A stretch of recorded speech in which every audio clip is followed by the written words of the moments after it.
رسول اللہ صلی اللہ علیہ وآلہ وسلم کی پیاری پیاری حدیث مبارکہ۔ Make sure you like and subscribe to my channel for more hadiths.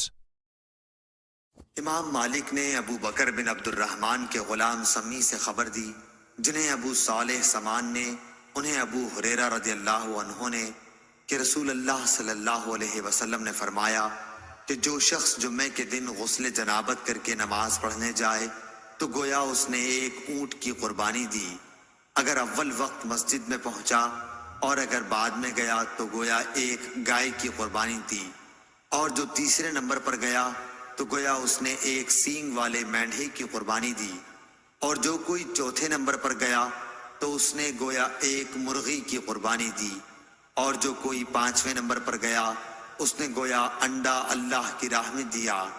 لیکن جب امام خطبے کے لیے باہر آ جاتا ہے تو ملائکہ خطبہ سننے میں مشغول ہو جاتے ہیں۔ صحیح بخاری حدیث نمبر 881۔ اللہ تعالیٰ اس کے چہرے کو روشن کرے جو حدیث مبارکہ سن کر آگے پہنچائے۔